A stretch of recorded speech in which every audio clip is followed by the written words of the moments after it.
Estava na casa de um amigo meu, a família dele é testemunha de Jeová. A Bíblia é o único livro que interessa para eles, o mundo inteiro.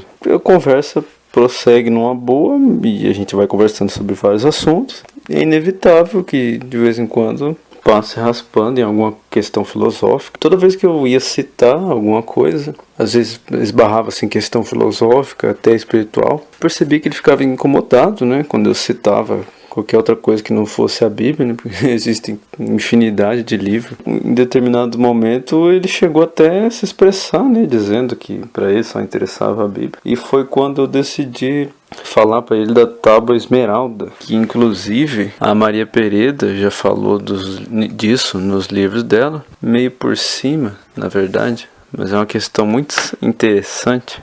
Eu vi com mais detalhes e realmente fiquei interessado em ir atrás para descobrir quando eu li o livro do Drunvalo Melquisedeque, O Antigo Segredo da Flor da Vida. O primeiro é importante já dizer sobre o Drunvalo que ele é uma figura completamente assim fora do comum, sabe? O Valdo Vieira é uma figura fora do comum, o Hélio Couto é uma figura fora do comum, apesar de ter uma vida bastante privada, quase não fala dele próprio. Mas o Drunvalo, pelo que ele fala, ele é muito estranho. Tem um livro dele que ele relata cada coisa, cara, é impressionante. São coisas assim é coisa de ficção. E uma das coisas mais intensas que ele fala é que ele não só trabalhou com o Thoth. Thoth é um espírito, nossa, ele é um dos maiores espíritos, acho que de todo o planeta Terra. Para falar brevemente dele, ele era um Atlante que fundou uma colônia no Egito. Veja bem, ele saiu da Atlântida, ele fundou uma colônia no Egito, ele que começou o Egito. Ele seria o mesmo Hermes Trismegistus, o famoso, que tem lá 7 leis herméticas.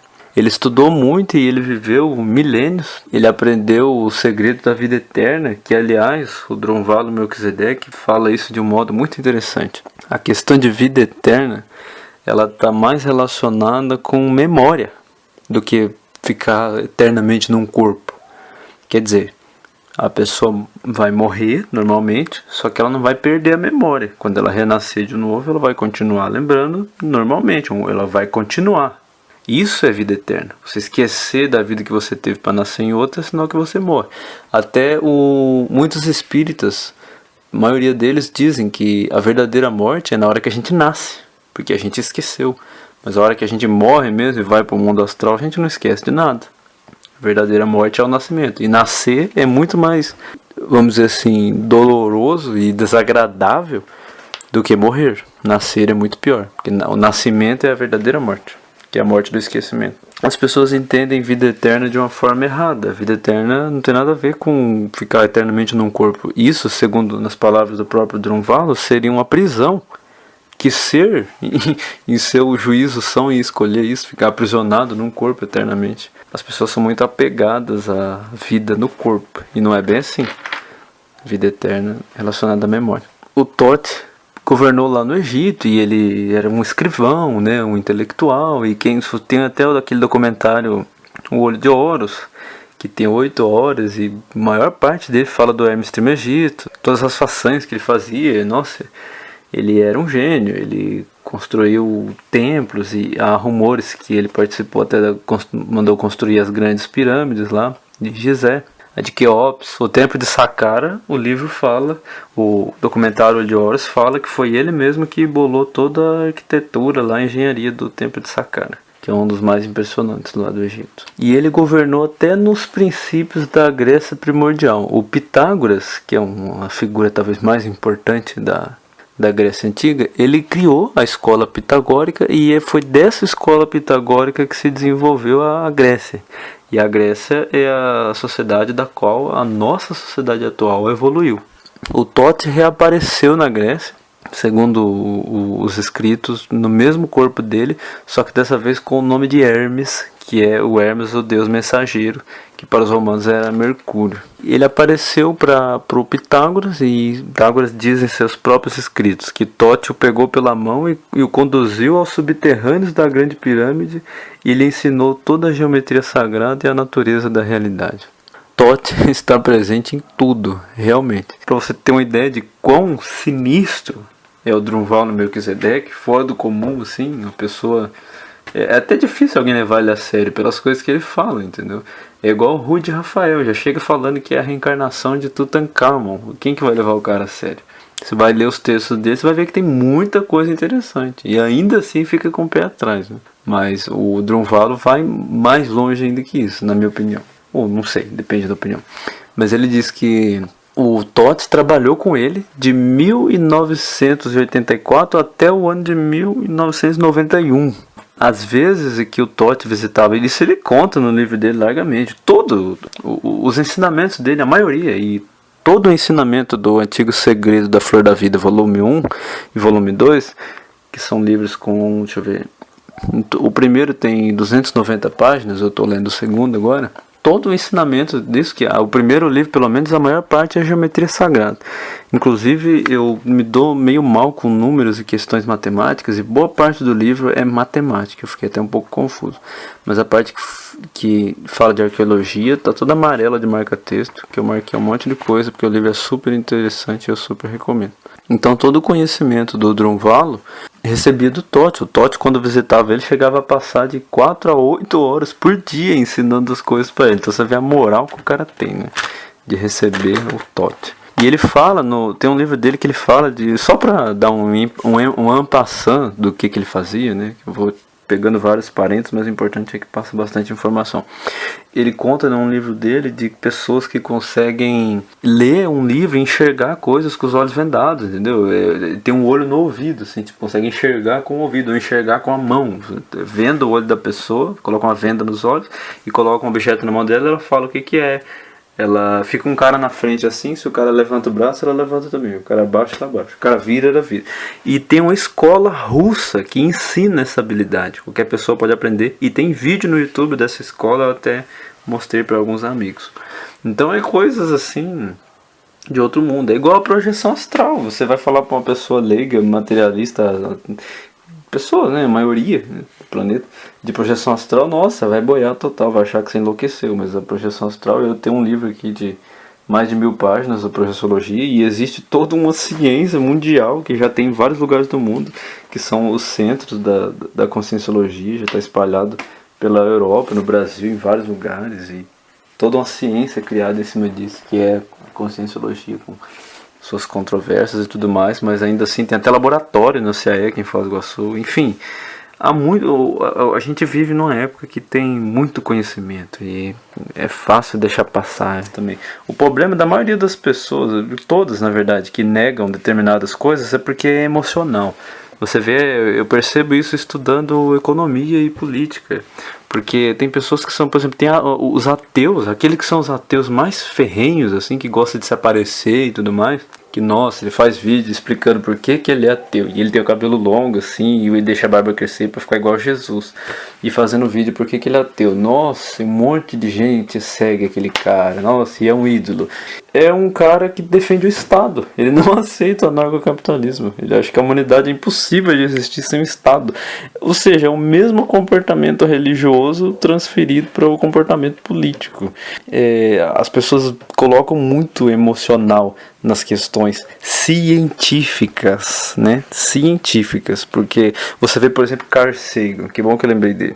O Carl Sagan, adoram colocar ele como o símbolo dos ateus, né? O Carl Sagan não tinha nada de... Primeiro que eu não sei, eu posso estar enganado, mas eu não sei de nenhum registro de o Carl Sagan se afirmando ateu. A única coisa que ele fez na série dele foi... Ele era contra o criacionismo, isso não tem nada a ver, isso não quer dizer que é ateu. Ele era contra... Eu também sou contra o criacionismo, na verdade. A minha teoria da geração da humanidade foi dos antigos astronautas, né? E do DNA lixo e tudo mais, que a Maria Pereda já falou longamente disso, Antônio Farjani, e já é uma coisa aceita já, que tem uma boa parte do DNA humano, eles chamam, 90 e poucos %, tipo, a maior parte do DNA humano eles chamam de DNA lixo, que é um DNA que eles não conseguem identificar, e eles já descobriram que nesse DNA está contida a maior parte da informação genética do ser humano, ou seja, praticamente tudo que nós somos está nesse DNA, e até hoje ninguém sabia nada sobre ele.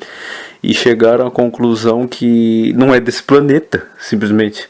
Ele tem um parentesco em comum com os cetáceos, os golfinhos e a baleia, mas ele não é desse planeta.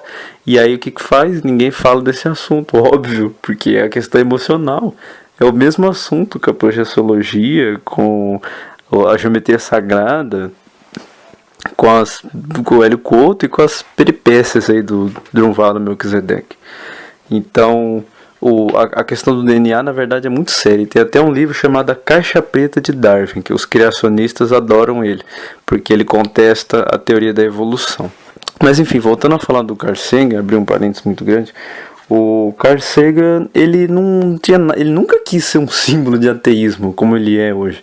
O Carl Sagan é uma pessoa extremamente espiritualizada. Inclusive, ele tem uma frase maravilhosa que diz que a ciência não precisa ser contra a espiritualidade. A ciência é uma maior fonte de espiritualidade. Quem realmente é fã dele e já viu pelo menos o filme da obra adaptada dele, chamada O Contato, você vê o final daquele filme, um cara materialista que não seja uma pessoa espiritualizada ia criar uma história daquela. Eu não vou até contar, vai que alguém não assistiu ainda, mas é um filme famosíssimo, chama-se O Contato, filme maravilhoso. O final do filme é extremamente espiritualista e foi o Carl Sagan que escreveu aquilo. É muito emocionalismo, entendeu? A pessoa tem suas repressões na infância e aí por conta disso, nossa, ela acha que o Deus verdadeiro, né, o todo, se falar nele, não, porque deve ser igual ao do outro lá que mandou matar um monte de gente. Inclusive nessa conversa que eu tive com esse pai desse meu amigo e testemunho de Jeová, eu estava explicando para ele, a testemunha de Jeová, eles têm muita fé, né? É fé, porque eles não têm contato direto. Eles têm muita fé no Deus do Antigo Testamento, né? O Jeová. E Jesus fica muito claro, inclusive, se você estudar o Evangelho. Eu até recomendo para quem não gosta de ler, tem um canal do Morel Felipe Wilcon, que ele estudou o Evangelho em grego e ele explica muito bem. O mestre Alec Hoffer é o Templo Sofiânico Filhos do Sol, mas o canal no YouTube é o Shintoísmo Cristão, pessoas têm perguntado. O mestre Alec também estudou a versão em grego, os idiomas originais lá da Bíblia. Tem palavras que simplesmente não tem tradução, são criadas novas palavras para poder expressar, e aí fica uma confusão dos demônios, as pessoas não entendem nada, criam interpretações assim, nada a ver com o que está falando, e já criam crenças em cima daquilo, e já saem impondo moralismo em cima das pessoas, porque nós vivemos numa sociedade extremamente moralista, né, onde o Estado interfere em tudo, e há um tempo atrás a religião também interferia em tudo. Então eu falei pro esse pai desse meu amigo que uma coisa que dá para entender só de ler a Bíblia, até mesmo no nosso idioma, que o Deus que Jesus veio trazer, mostrar, contar que existe, não é o mesmo Deus do Antigo Testamento. Ele deixa claro que é uma nova aliança que se está fazendo, que o Deus antigo não era o Deus do amor. O Deus que Jesus veio nos mostrar, né, a boa nova, é um Deus de amor, é uma aliança de amor. O Deus anterior era o Deus do sacrifício, que soltou serpente no próprio povo dele e que mandava sacrificar, mandava matar o povo para tomar a terra. Então a Maria Pereira fala, chega até a ser engraçado, que esse Deus Jeová, ele andava com a nave perto das pessoas, assim, ou seja, ele era um Deus presencial, era um Deus pessoal, né? É como se fosse uma pessoa fingindo que é Deus, né? E o Deus que Jesus traz é um Deus que é o todo. Ele é por amor. Nem isso, na verdade, eles percebem, né? Que o Deus de Jesus não é o Deus do Velho Testamento. As pessoas incorrem em muitos erros nesse sentido. E por questões emocionais, elas nunca mudam as ideias, porque não estão dispostas a saber de outra coisa. Existe uma ligação emocional muito forte com a crença. Eu vou voltar a falar das tábuas de esmeralda, porque eu já criei um monte de parênteses aí, eu até fiquei perdido no que eu estava falando. Se ficou alguma coisa para trás, eu peço desculpa. Uma coisa interessante é que as tábuas esmeraldas, elas são 12, né? E é um artefato arqueológico, foram encontrados dentro das pirâmides. E, inclusive, eu li no livro do Drunvalo, deixa eu achar, e tem aquele problema muito sério, né? Eles acreditam que a humanidade é muito recente, né? Tem acho que 6 mil anos aí de vida no planeta Terra, porque eles acham que toda a história humana se resume na Bíblia, né? Daí vou lá eu explicar para esse cara que o negócio é mais antigo. A tábua esmeralda, por exemplo, a antiguidade dela é estupenda, pois ela data de aproximadamente, um cálculo conservador, cerca de 34 mil anos antes de Cristo. E uma coisa interessante sobre ela é que são 12, né, de cor verde esmeralda, formada a partir de substância criada para transmutação alquímica. Na verdade, foram as tábuas de esmeralda que deram origem à ciência da alquimia. Foi através dela que começou esse estudo. O Thoth era um alquimista. Foi ele que criou essa ciência, vamos chamar assim, que é uma coisa que é a base praticamente de tudo que a gente tem de ciência, né, de desenvolvimento humano, vamos chamar assim, de conhecimento. Elas são, então ele era um alquimista, ele manjava tudo das químicas e ele criou essa substância aí de transmutação. E elas eram imperecíveis, indestrutíveis, resistentes a todos os elementos ou substâncias, ou seja, é ácido, fogo, água, lava, qualquer coisa, segundo consta, né? Com efeito, a estrutura atômica e celular é física. Nenhuma mudança aconteceu desde que elas foram criadas e nelas gravado o ensinamento sagrado. Sobre elas estão gravados caracteres na língua antiga Atlante, caracteres que respondem às ondas de pensamento em harmonia, sintonia, liberando o conhecimento da vibração mental associado na mente do leitor. E inclusive ele fala que tipo a pessoa tem que ler mesmo que não entenda, porque vai transferir uma mensagem aí para, né, como eu estou dizendo aqui, de acordo com a harmonia mental da pessoa e papapá. É um papo bem esotérico, na verdade. Foi de onde se originou a ciência da alquimia. E o Thoth era um ser extraordinário, que está presente em muita coisa, e foi professor do Drunvalo Melquisedeque. Resumindo aí um pouco do Drunvalo.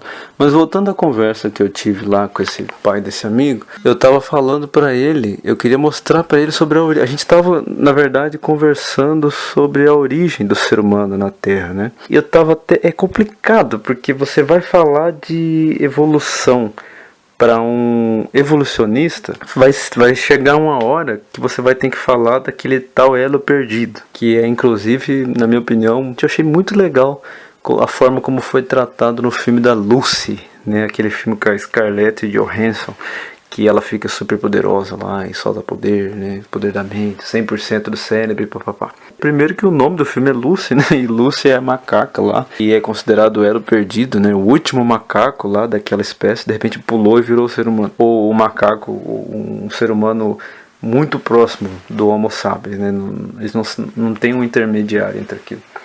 E no final ela vai lá e encosta no dedo da macaquinha Lucy, e daí o filme mostra como se fosse assim, ela voltando no tempo, graças a ela a humanidade evoluiu. O que é mais coerente, na minha opinião, pelo que eu tenho estudado, é que houve sim interferência extraterrestre, né? O Hélio Couto já falou largamente sobre isso. Aí você tem o Zecharia Sitchin, aí você tem o Abraham Hancock, que aparece lá direto no History Channel dos antigos astronautas. Você tem a Maria Pereira, e cada vez mais vão falar sobre isso, entendeu? Vai ficar cada vez mais popular isso aí. Eu acho super interessante, porque tipo, eu tenho falado muito ultimamente sobre uma sociedade livre de governo e tal, e eu penso que até nessas questões o governo interfere. Porque, por exemplo, o Drunvalo Melquisedeque conta no livro dele que ele foi para o Egito visitar as pirâmides lá, né, para ter o conhecimento da arqueologia, da geometria sagrada, e haviam pirâmides que simplesmente não se podia entrar, tinha guardas armados em frente às pirâmides, e ele teve que subornar um cara com tipo assim, eu não lembro direito, mas era em torno de $8.000, algo assim. Ele teve que pagar caro para conseguir entrar no lugar e conseguiu tirar mal e porcamente uma ou duas fotos assim, e o cara já mandou ele sair dali. Teve lugar que ele tinha que entrar escondido, difícil acesso, entendeu? E uma sociedade onde você tem tudo privatizado, eu penso que muita coisa vai se revelar. Imagina, não estou dizendo que é certeza, né? Mas imagina a possibilidade de se revelar todos os segredos da Área 51, Pentágono, as pirâmides mesmo, entendeu? Tecnologias, né? A ciência, tem tanta coisa oculta na ciência. Muita coisa pode melhorar de bom na sociedade quando a gente tiver uma sociedade livre de controle, né? Esse controle terrível estatal que existe. Eu conversando com o pai desse amigo, então é difícil você explicar para um evolucionista essa questão do elo, né? Ali chegou nessa parte da conversa, já começa a ficar calorosa a conversa. E para você conversar com um criacionista é mais complicado ainda, né? Porque ele acha que Deus criou o homem pronto e acabou, não quero falar mais. Chega e aí levanta da cadeira, é aquele discurso do pombo, né? Que discutir com esse tipo de pessoa é igual jogar xadrez com um pombo. Você ganha a discussão, ele derruba todas as peças do tabuleiro, caga no tabuleiro e sai cantando vitória, né? O cara levanta e pronto, ele ganhou a discussão, tchau. E ele só leu a Bíblia, ele não leu mais nenhum livro. Então é bem complicado e tem muita gente assim, infelizmente. Mas eu tentando explicar para ele que inclusive eu li no livro e a Maria Pereira fala longamente disso e a maioria dos arqueólogos sabe. Na Bíblia, né, se for juntar assim, o conhecimento geral, aceita-se que a nossa sociedade começou na Suméria, né? Os primórdios da nossa sociedade seria a Suméria. O Hélio Couto até levanta essa questão numa palestra dele, e ele fala pra gente pesquisar, ele fala assim, como que é possível em Ur, na Caldeia, apareceu a nossa sociedade praticamente como ela é hoje, com todo o direito desenvolvido, as tecnologias desenvolvidas, e o Drunvalo fala no livro dele, que é uma sociedade que já dominava cerâmica. É como ele fala até lá na palestra com o Akhenaton, que dali a pouco eles já iam ter, eles já estavam pesquisando máquinas a vapor naquela época. E existem muitos registros que na Suméria eles tinham as tecnologias de agricultura, de plantio, assim, de astronomia muito grande. Então, como que essa sociedade surgiu ali? Como que eles já tinham tudo aquilo, né? No livro do Drunvalo diz o seguinte, que lá foram encontradas tabuletas foram escritas no mínimo há 2000 anos antes de Moisés viver, né? Antes do Moisés viver já estava lá escrito. E elas traziam o mesmo relato do primeiro capítulo da Bíblia, quase palavra por palavra. Essas tabuinhas até mesmo traziam o nome de Adão e Eva, além dos nomes de todos os seus filhos e filhas e todo o espectro de acontecimentos narrados no Gênesis. Estava tudo escrito antes de Moisés nem sequer ter nascido, as informações. Isso prova primeiramente que o Moisés não foi autor do Gênesis, né, para começar. Mas obviamente é uma verdade difícil de ser aceita pela comunidade cristã, como ele mesmo diz. Mas é verdadeira, né? Está lá, mas é aquela coisa, é arqueologia proibida, né? Se não interessa, joga para debaixo do tapete. Eu lembro que eu estava discutindo lá com o pai do meu amigo, toda vez que eu usava um argumento arqueológico, ele falava, mas você sempre vem falar disso. Eu falei, ué, cara, eu tô falando o que é verdade. Eu ainda falei para ele, eu cheguei a provocar bastante ele. Eu disse, olha, eu adoro, eu sigo a verdade, você segue um livro. É a verdade que se revela, né, quando a gente procura, né? Não é uma verdade assim, é uma verdade que qualquer um pode achar, não é que eu seja um iluminado. Tá lá, quem quiser que veja, né, se informe. Poxa, mas tem muita coisa dentro disso, o livro tem quase 300 páginas e eu não quero ficar muito longo. Mas vale a pena, e eu volto a dizer, o nosso mundo, em breve, com esse aumento da liberdade do ser humano, né, que o ser humano caminha para se tornar cada vez mais livre, né, com novas políticas aí, do que eu tenho falado bastante recentemente, tudo isso contribui para que a gente se liberte ainda mais na questão de descobrir as nossas origens. Finalmente realizar a utopia de uma sociedade espiritualmente livre, né, e avançada. Por exemplo, o Paulo Cogos, que é um anarcocapitalista, inclusive brilhante, sabe? Eu não concordo com muita coisa que ele fala sobre pena de morte e tal, mas o cara é brilhante. O Paulo explica, é um vídeo que o título é Preservem a Propriedade Privada. Se fosse privatizado, vamos supor, como houve lá o pessoal, os radicais islâmicos destruindo estátuas budistas milenares, se fosse privatizado, uma pessoa, ou haveria um grupo de pessoas que estimassem ou achassem aquilo sagrado, eles podiam se reunir para colocar proteção naquilo, né, ou proteger aquilo, ou poderia juntar doações para proteger aquilo, ou simplesmente uma pessoa que gosta daquilo ia comprar e ia proteger.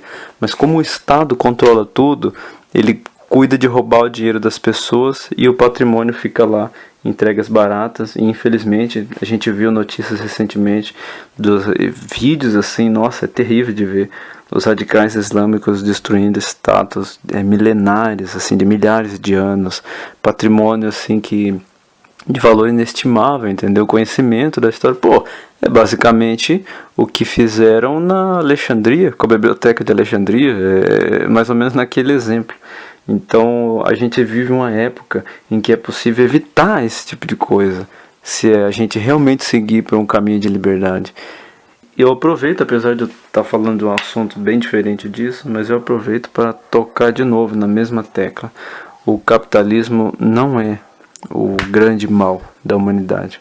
O Caminho da Servidão, do livro do Friedrich Hayek, que é o livro que o Hélio Couto recomendou sobre capitalismo, a mensagem do livro é basicamente assim, que você, numa sociedade de livre mercado, você só vai se dar bem, você só vai ser feliz e realizado e conseguir aquilo que você quer servindo as pessoas. Por isso que é o caminho da servidão.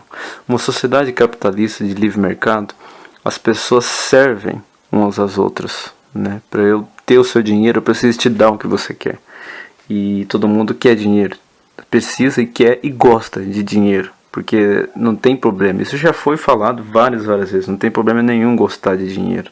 Não é pecado gostar de dinheiro. A esquerda ensina as pessoas a amar ser pobre, né? Odiar dinheiro e odiar os ricos, né? Que o dinheiro é o mal do mundo. E aí pronto, aí dá todo o seu dinheiro pro governo para ele escravizar você e escravizar as outras pessoas que não concordam com o que você concorda. É por isso que é complicado. Nós temos que ter muita cautela ao tomar nossas decisões, porque nós estamos afetando não só a nós, mas a todas as pessoas que vivem hoje e que viverão no futuro. Então a responsabilidade é grande. Não há onde se esteja ou o que se esteja fazendo, independente de como seja a sua vida, tudo está conectado. Não tem como você fugir. Tudo se conecta. Novamente eu repito a frase do Gandhi, né? Aquele que não entende nada de religião, aquele que acha que religião não tem nada a ver com política ou espiritualidade.